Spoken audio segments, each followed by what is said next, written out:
So hi Mihir, we're back with you again at Hyperion. This one we thought we'd talk about monsoons.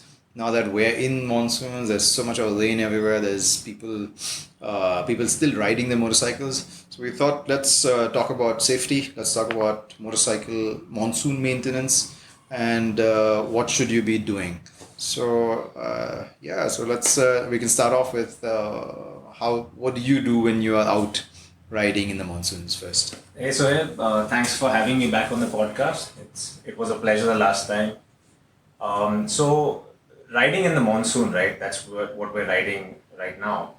I took a ride to Panchgani last Sunday, and I'm sure you've been following on WhatsApp the situation of the roads there due to the brutal rain that they've had. So of course, first thing is look at the weather. If there are certain calamities in certain areas, don't ride there. Even if you have made plans, if you've made hotel bookings, don't go there. Stay safe. That's number one. But of course, since we're going on a motorcycle, let's focus more on how we maintain our motorcycle and keep it running well, be safe in the rains. So it doesn't really matter what kind of motorcycle you ride. You always need to have good tires and good brakes in the rain. Because even when your motorcycle is off and you're just sitting on it, if you're on a slope and it's slippery and there's oil washed up onto the road, you need good tires and good brakes. That's what's going to save you.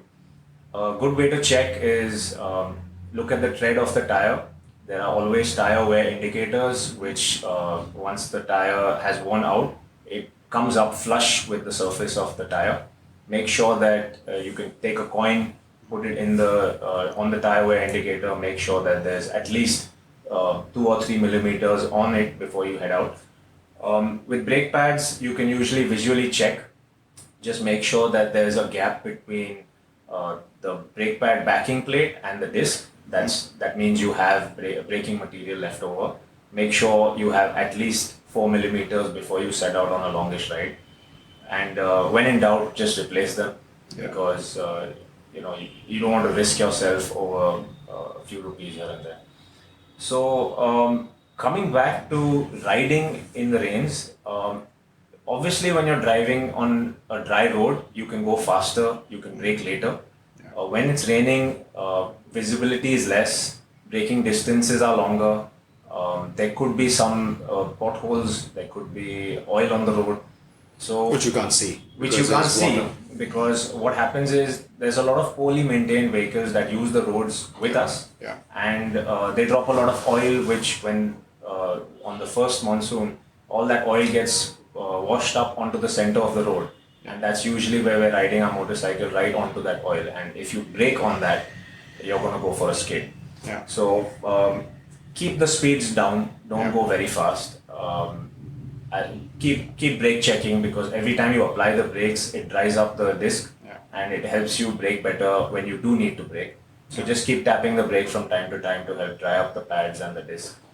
Another thing is before you set out on a monsoon ride, make sure your motorcycle is completely maintained because on a regular ride when you're not riding in the rain, you could get by with certain things that are not absolutely lubricated and greased, but in the rain, it's not going to, you can't have any compromise because let's say your chain is not lubricated, you're going to get all the dirt and grit onto the chain, and then it's going to wear out the chain even further, and you're going to have loss of power, you're going to have an expense of changing the chain and sprocket earlier.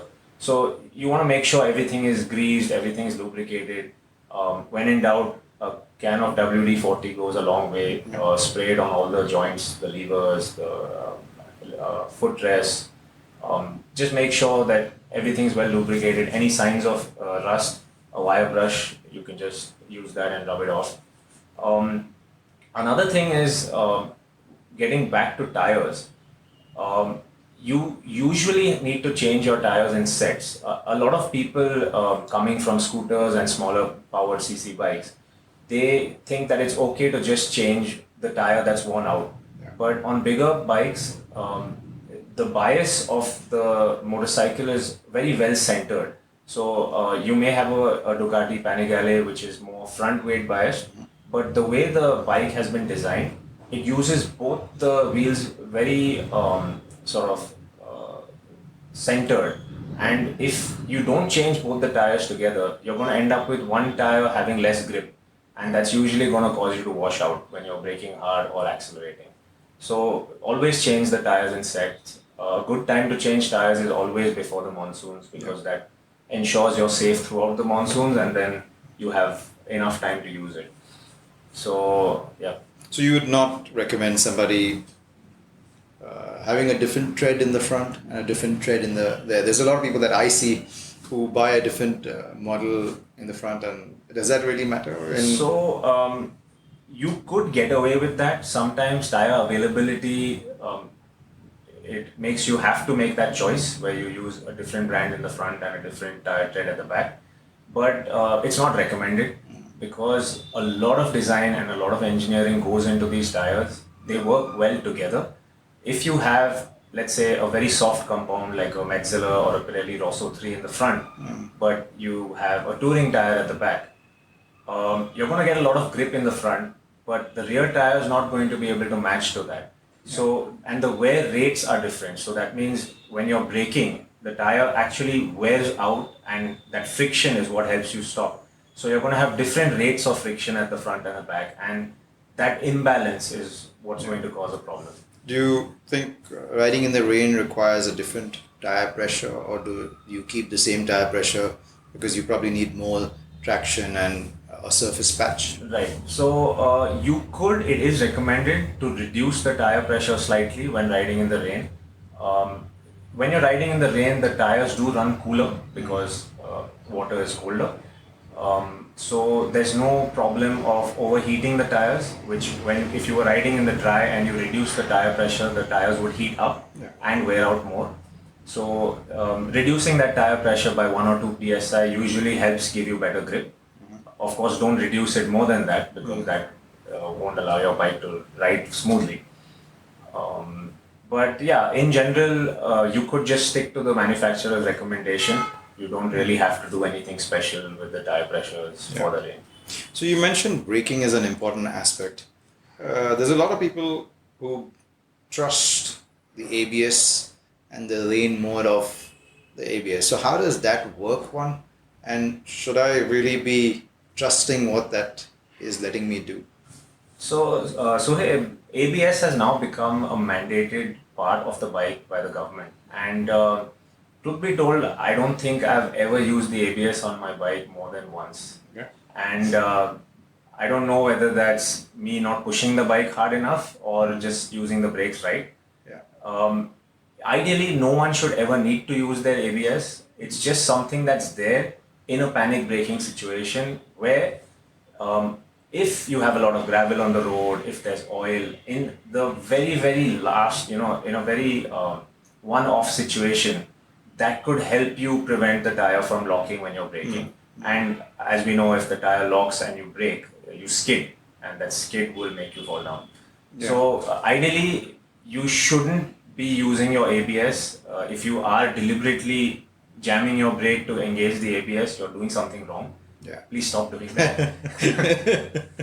Yeah. So there was a very interesting person that I had met, and he was one of those old school, no ABS, and they always tell you that the modulation that you have is what makes you a better rider on your brakes. So how do those guys, how do they do it in a rainy, in the rain, in the wet? Yeah. Is there a different way that they brake? Right. So with all controls on the bike, you always need to be very smooth with all the movements. Whether you're braking, whether you're rolling on the throttle, whether you're using the foot brake, or even changing gears. The smoother you are, even with your steering, you're going to get a better ride, and you're not going to have any problems, because what causes an accident? It's when something happens very suddenly. Yeah. Whether you're accelerating very suddenly and you lose traction on a bike that doesn't have traction control, or you're braking very hard very suddenly and you lock up the front brake. Yeah. So keeping smooth with all your movements is something that on bikes without ABS and traction control you have to do. Otherwise, there's nothing that's going to save you. There's no electronics for that. So the old school guys, yes, they did have to rely on themselves, and that's probably what made them better riders, because they didn't have that safety parachute where you could get away with something that you didn't do right. So basically, you're trying to say to be safer in the wet, you've got to be you've got to be smooth with everything that you're doing. Not only in the wet, you should always be smooth with your controls. Yeah. Cool. So I think you've got the rider and the bike part when you're riding in the monsoons. How do you maintain and what do you do before you ride your motorcycle and after you've come back from a ride? Is there a mantra that you've got to follow? Right. So what I always do and what I recommend to people is when you're going out on a ride, make sure your tires are good. Every time you get on the bike, even if you're stopping for a small tea break, check the tires again. Yeah. It's just a quick glance, make sure there's no nails in it, make sure the tire pressure looks fine. Even if you're not going to actually physically check the tire pressure, just a quick look at the rim, it can give you an idea if something's wrong. Make sure your brakes work before you actually need to use them. So when you get onto the bike, press them, push the bike back and forward, make sure they work fine, both the front and the rear. Make sure your chain is well adjusted, make sure it's clean. Unfortunately, when you ride in the rain, your chain gets dirty immediately, and there's nothing you can really do about that. A good thing to do is carry a very small chain cleaner. It helps you clean the chain when you're out on a trip. And if you do feel a loss in power, or you do feel the chain is making a lot of sound, that's probably a good time to clean it.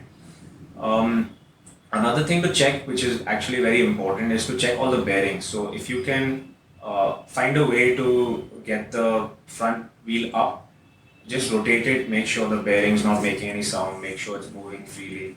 Also check the steering bearing while you're at it. Of course, the rear bearing is something that does take a huge toll in the rainy season, so check those as well. And if you feel that the bearings are, there's a play or it's making a certain sound, just replace them, because that could cause certain bigger problems with misalignment, wheel, tire wear. It could even break your axle. Yeah. So you need to be very careful with these things. And these are unfortunately often overlooked. More people need to be, aware of things like this. And the rainy season is a time where everything gets accelerated because you have this extra element of water and dirt that's, bombarding building it up. Yeah. So corrosion is a very big thing. What in a motorcycle, what I can understand is corrosion is any metal part that is exposed to corrosion. Is there a way out? I mean, I can go back to old school, and there's the rain. I can go back to an old school thing, and I used to see people put all kinds of chemicals on their bikes, loaded up with the red moss and all that. So is there something? Will grease or will lube on my chain help me reduce corrosion? Yeah, so I would not recommend putting grease on your chain. Yeah.